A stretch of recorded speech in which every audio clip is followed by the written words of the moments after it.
পোলবা থানার দিল্লি রোডের ধারে সুগন্ধাতে একটি কারখানায় কয়েকজন পুলিশের পরিচয় দিয়ে আসছিল। ভুয়ো পুলিশ সেজে তোলাবাজি, পোলবায় গ্রেপ্তার 2 ভুয়ো পুলিশ, উদ্ধার পোশাক ও অস্ত্রের সরঞ্জাম। হুগলি জেলার পোলবা থানায় পুলিশের বড় সাফল্য। গতকাল রাতে পুলিশের পোশাক পরে নকল পরিচয়ে ঘোরাফেরা করা 2 ভুয়ো পুলিশকে গ্রেপ্তার করেছে পোলবা থানার পুলিশ। আজ সকাল 10:30টায় পোলবা থানায় এক বিশেষ সাংবাদিক সম্মেলন ডিএসপি ও ডিএনজি প্রিয়ব্রত বক্সি জানান, ধৃতদের নাম সৌম্যদীপ সাঁতরা, বয়স 28, বাড়ি বলাগড়, এবং প্রতাপ ঘোষ, বয়স 36, বাড়ি তালান্ডু মালিপাড়া। পুলিশের তরফে জানানো হয়েছে তাদের কাছ থেকে উদ্ধার করা হয়েছে পুলিশের পোশাক, পিস্তল রাখার খাপ, 2টি মোবাইল ফোনগুলি রাখার ব্যাগ। গতকাল রাতে একটি কারখানা থেকে তাদের গ্রেপ্তার করে পোলবা থানার পুলিশ। আজ তাদের আদালতে তোলা হবে এবং 5 দিনের পুলিশি রিমান্ডে আবেদন করা হবে বলে জানিয়েছেন ডিএসপি ও ডিএনডি প্রিয়ব্রত বক্সি। পুলিশের প্রাথমিক অনুমান, দীর্ঘদিন ধরেই ভুয়ো পরিচয়ে 2 অভিযুক্ত বিভিন্ন এলাকায় সক্রিয় ছিল।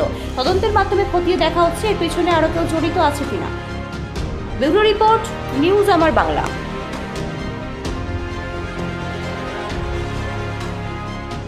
গতকাল রাত্রে ওই কারখানাতে যখন ওই 2 ব্যক্তি আসেন এবং মালিকের কাছে বিভিন্ন ধরনের হুমকি বলে টাকা নেওয়ার চেষ্টা করছিল, সে সময় সেখানে হাজির হয় এবং তাদেরকে আটক করে। আটক করার পর তাদের কাছে পুলিশের ড্রেস, রিভলভার রাখার পাউচ, গুলি রাখার যে ছোট্ট ব্যাগ থাকে সেটি, এবং কয়েকটি মোবাইল পাওয়া যায়। পুলিশ আটক করে থানায় আনে এবং ওদের জিজ্ঞাসাবাদ করে জানা যায় যে ওদের একজনের নাম সৌম্যদীপ সাঁতরা, যার বলাগড়ে বাড়ি, 28 বছর বয়স। অপর একজন প্রতাপ ঘোষ, 36 বছর বয়স, বাড়ি তালান্ডুতে, মগরা থানার তালান্ডু। এই 2 ব্যক্তি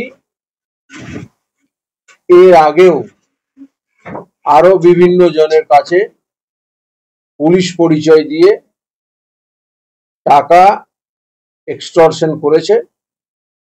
আমরা ওই 2 ব্যক্তির বিরুদ্ধে স্পেসিফিক কেস করে আজকে লার্নেড সিজিএম সদর কোর্টে পেশ করছি এবং 5 দিনের রিমান্ডের প্রেয়ার করছি।